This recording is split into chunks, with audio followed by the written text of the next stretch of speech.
Hello students, let us continue chapter 12 electricity.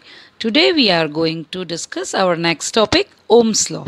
So to verify Ohm's law, or we can say to find out the relationship between potential difference and current. So to discuss this, let us have an activity 12.1. Set up a circuit as shown in the figure. We have the figure consisting of nichrome wire XY of length say 0.5 meter, including that an ammeter, a voltmeter and 4 cells of 1.5 volt each. All these we are observing in the diagram. So first use only one cell as the source in the circuit.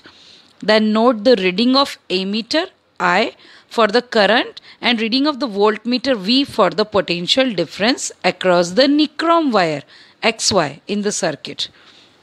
Next, tabulate them in the table. We'll discuss it later on.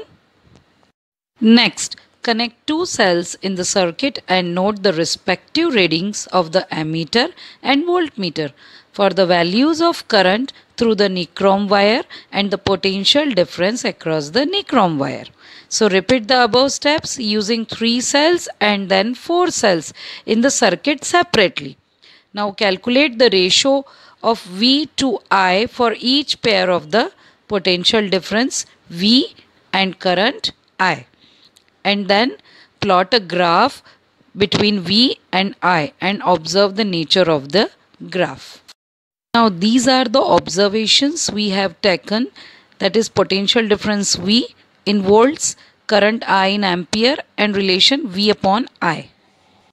Now take voltage V on x-axis and the current I on y-axis, and on plotting the graph between IV, we observe that when V increases, I also increases linearly. Therefore, V is directly proportional to I and the ratio of V upon I is found to be approximately same, that is 15 volt per ampere. So the graph between V and I is a straight line passing through the origin O. And what is the conclusion? The electric current flowing through a metallic wire is directly proportional to the potential difference across its ends. That is, I is directly proportional to V. And V upon I is a constant ratio in a particular case. So what is Ohm's law? The current flowing through a conductor such as the metallic wire is directly proportional to the potential difference across its ends, provided its temperature and the other physical conditions remains the same. This is the Ohm's law. For a particular case, if I is the current flowing through a conductor and V is the potential difference, that is voltage across its ends, then according to Ohm's law, V is directly proportional to I at constant temperature and V is equal to constant into I, we can say. Or we can say V upon I is equal to constant, and that constant is equal to R. So V is equal to IR. So R is the constant for a given metallic wire at a given temperature and is called its resistance. Resistance is the property of a conductor to oppose the flow of charges through it. So the SI unit of resistance will be ohm. It is represented by the Greek letter ohm, omega. And according to Ohm's law, V is equal to Ri or R is equal to V upon I. And definition of the SI unit of resistance: if the potential difference across the two ends of a conductor is 1 volt and the current through it is 1 ampere, then the resistance R of the conductor is 1 ohm. That is 1 ohm is equal to 1 volt upon 1 ampere. Now activity 12.2. To show that the strength of an electric current in a circuit depends on resistance used in it. Before that, let us discuss what is variable resistance. A component used to regulate current without changing the voltage source in an electric circuit is known as variable resistance. that is rheostat. So let us start the activity. Take a nichrome wire, a torch bulb, a low bulb 10 watt and an ammeter 0 to 5 ampere range, a plug key and some connecting wires.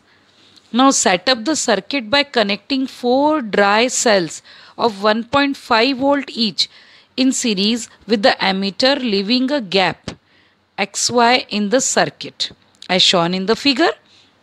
Now complete the circuit by connecting the nichrome wire in the gap XY. Plug the key now and note down the ammeter reading. Take out the key from the plug after measuring the current through the circuit.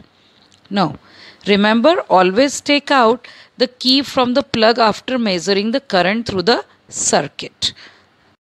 Then, replace the nichrome wire with the torch bulb in the circuit and find the current through it by measuring the reading of the ammeter. Now, repeat the above step with the 10 watt bulb in the gap XY.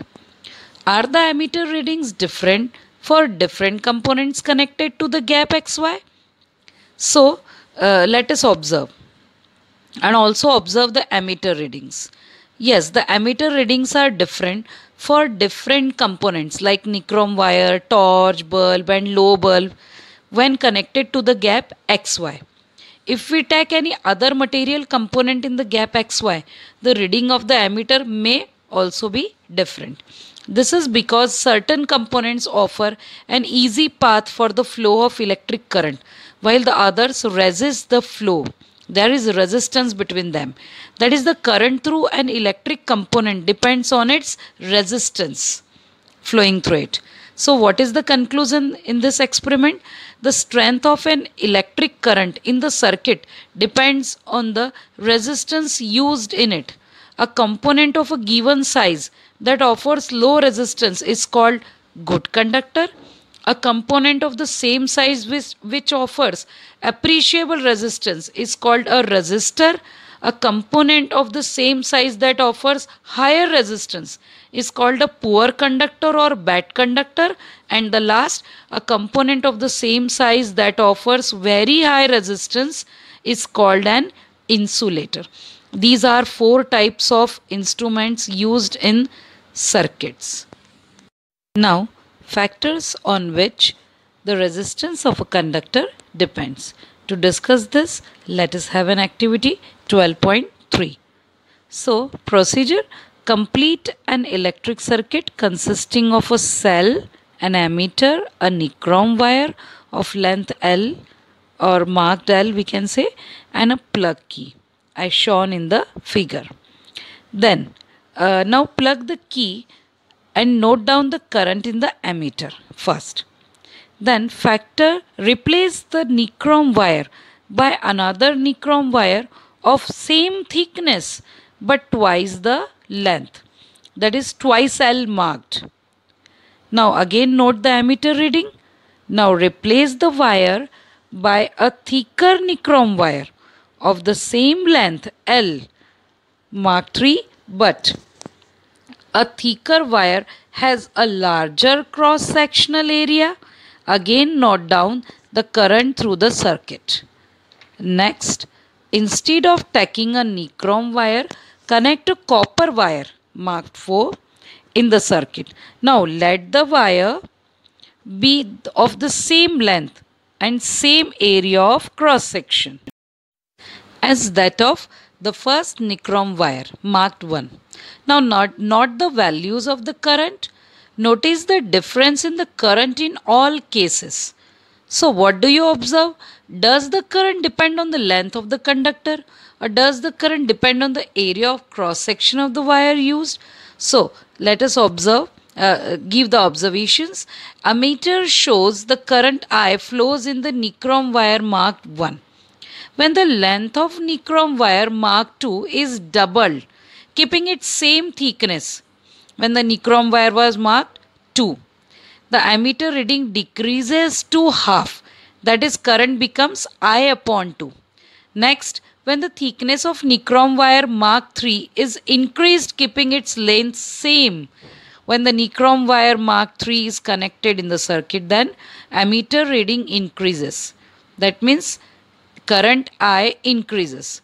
So when nichrome wire is replaced by copper wire, mark 4 of the same length and same area of cross section, the ammeter reading increases. Again, current I increases.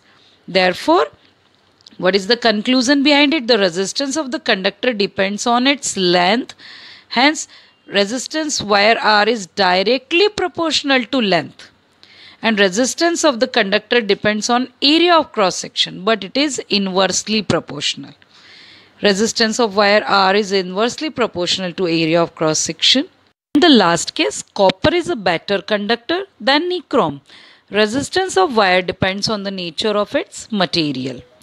Also, a conducting wire is made from metals like copper, aluminium, etc.